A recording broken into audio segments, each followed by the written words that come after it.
You mentioned several times the word community, and I want to get into that even more later, but the Grateful Dead were frequently referred to as a tribe. Were you a tribe? Yeah, I'd say we still are. Yeah, sure. By what definition?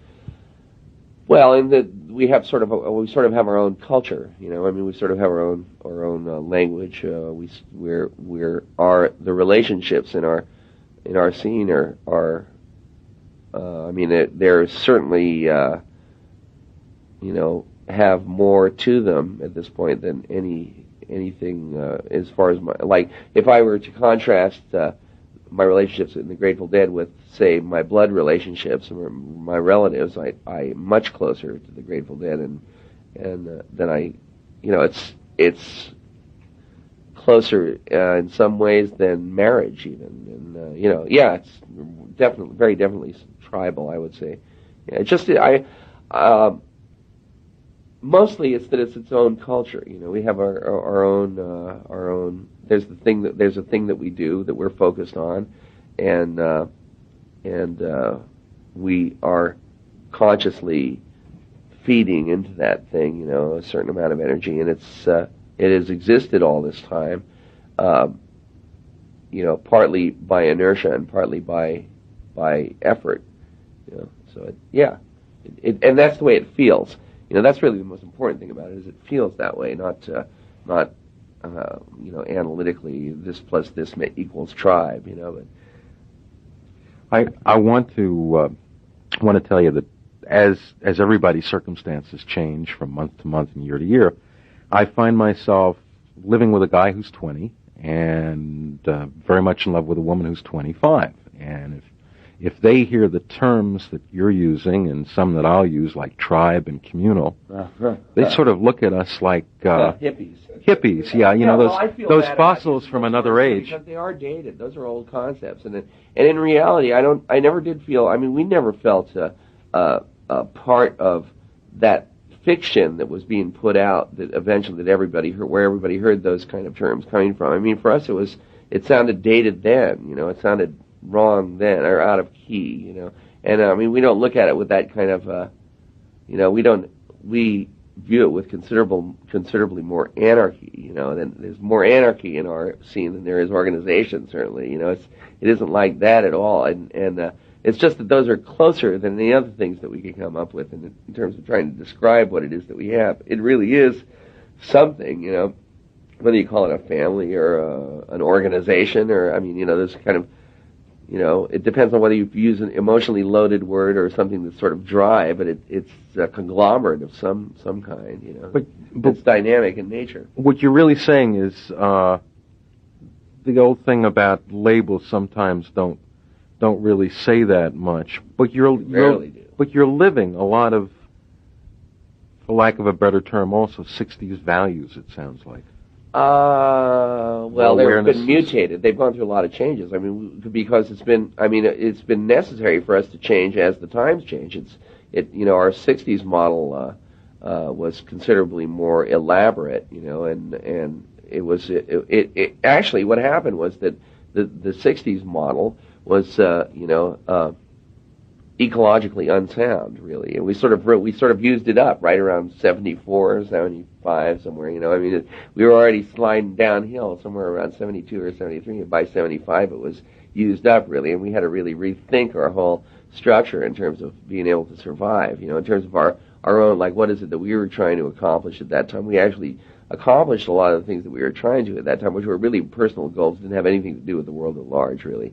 And mostly our scene has gone that way. It hasn't really, we haven't been doing what everybody else has been doing. We've been doing what we've been doing, you know, and it's tend to make us clannish, you know, but we've changed our point of view lots, you know, and in fact, our model has been to develop the idea of being able to change quickly, so because that's the most useful sort of quality to have. The way the world is, things are more likely to change than they are to stay the same. So, in the interest of survival and also in the interest of just staying on your feet, you know, it's useful to be able to change fast.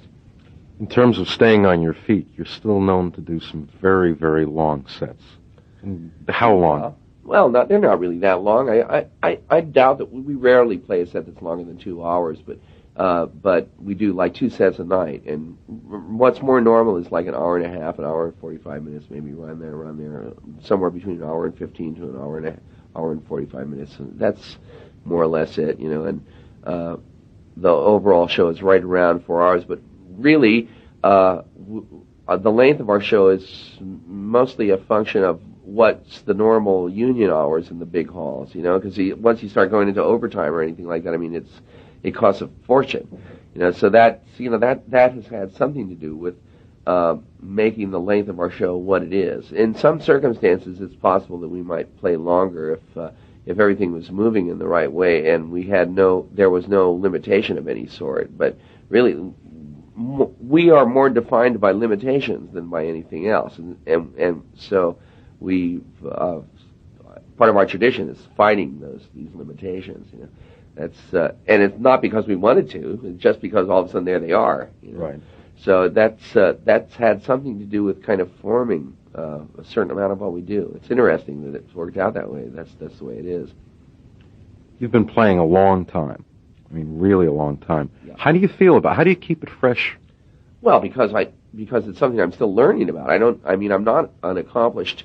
I'm not that accomplished. For me, there's lots to learn yet, and I still have.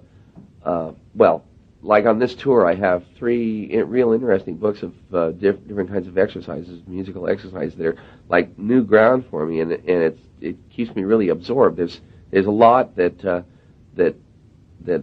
it's over my head technically, and a lot of other levels. So that's what I do. Is for me, that thing of just working on my instrument and working on my chops and my musical knowledge, and that is something that's an ongoing process for me. It isn't. I can't imagine being finally at the point where, well, now I know how to play. You know, I don't have to work anymore. You know, or now there's nothing else that I have to learn. It's like I just can't see anything like that happening. You no doubt are aware, though, that there are probably lots of artists these days who had a big hit record maybe 2 years ago and now think they're it, and there's nothing to learn. Right. But that's I feel sorry for them. You know, I mean, where can they go then? You know, I mean, and I also know people, musicians and people who are like so gifted that music doesn't really represent a challenge to them. You know, and it's possible for someone to be really, really good to the point of it not being interesting for them. I know musicians who are like that, and it's I think I've been lucky in that I'm not really terribly talented or terribly gifted. It makes music just hard enough, you know, so that it's possible, but it's very difficult, and that's worked out well for me. Because, like I say, I know people who are so gifted that music represents no challenge, and they kind of they don't have any interest in it, you know. But for me, it's like every note has been a hard battle, you know. I mean, every lick represents hours of time, really. All that, and so, it means something to me, and that works well for me. How have your audiences changed from what you can see over the years?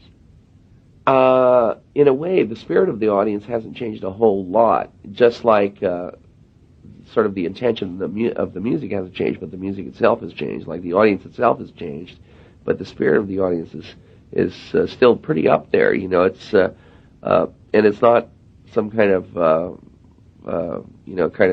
60s curiosity. You know, some kind of revival thing. It isn't that at all. It's very much right now, and it's.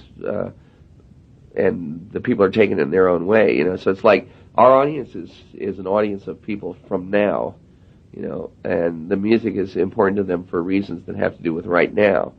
That's what's been interesting about it, is that the audience has been continued to be contemporary as time has passed. It's kept us, you know, fresh. I know that you and Bobby Weir, who we talked to earlier, have gone out and done your own things, your own groups. Bobby and the Midnights, the Jerry Garcia Band. Right. What's that experience like for you when you leave the Dead or go beyond the Dead and do something on your own? It's kind of like your wife and your girlfriend, you know. Kind of like that. It's a little like that. It's like well, for me, it's the Grateful Dead music is complex and features a lot of its interest is a result of sort of dissonance, because there are so many really different and distinct musical personalities in the band. There isn't one musical overview. But whereas my band, when I have a band, usually really reflects my taste in music, you know, much more than the Grateful Dead does, specifically. And so it's like one experience is really harmonious and easy. That my band is like easy. The Grateful Dead is like more challenging and more difficult, and you know, more of those kind of elements. That's the biggest difference. You also still apparently like to switch off between acoustical sets and electric. What's the difference for you as a musician? Well, it's very different. The technique of playing acoustic guitar and electric guitar are really different. They're almost like different instruments. And I mean, in my mind, and also, I mean, in terms of touch and everything like that. And I've gotten interested in acoustic music again because there's been a new development in the amplification of acoustic instruments that now, when they sound real good, they sound just like they're supposed to, and you don't have to mess around with microphones, and you don't have any of the things that used to be so restrictive about trying to get an acoustic instrument loud enough for a big room.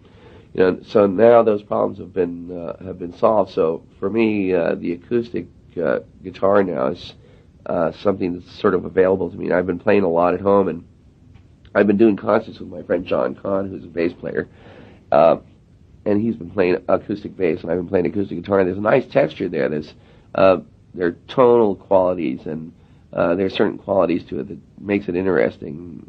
For just because there's a certain thing to it. There's a certain quietness to it. It's also I like doing an acoustic set because it's very easy to hear the singing, and singing is something which is also kind of a new thing for me in terms of having a consciousness. It's one of those things where when we started out, none of us were really singers. You know, we sort of became singers by default, not by inclination. I mean, most of us were sort of instrumentalists more than singers. And so singing was one of those things you do because you're in a group, you know. But I find that in the last, 4 or 5 years maybe, that I'm starting to get a consciousness about singing that is similar to the kind of consciousness that I have about playing the guitar. It's starting to mean a lot more to me, and I'm starting to be aware of things that I can now feel like trying, as a vocalist. It's all kind of new, so it's difficult for me to talk about. I haven't talked about it much.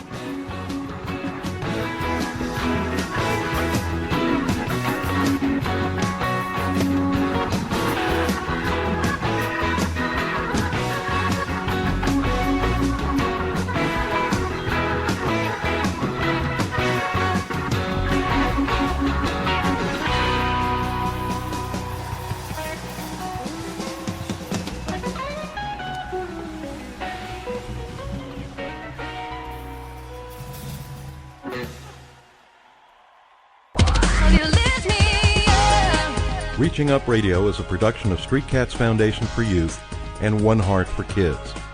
Our engineers in San Francisco, John Clem and David Molina. And in Denver, Michael Tamburello of TMG Music. Email us at reachingupradio@yahoo.com or write us at Post Office Box 72174, Oakland, California 94612. Or see us on the web and join us at reachingupradio.com. This is Don Fass. Join us next weekend and keep reaching up.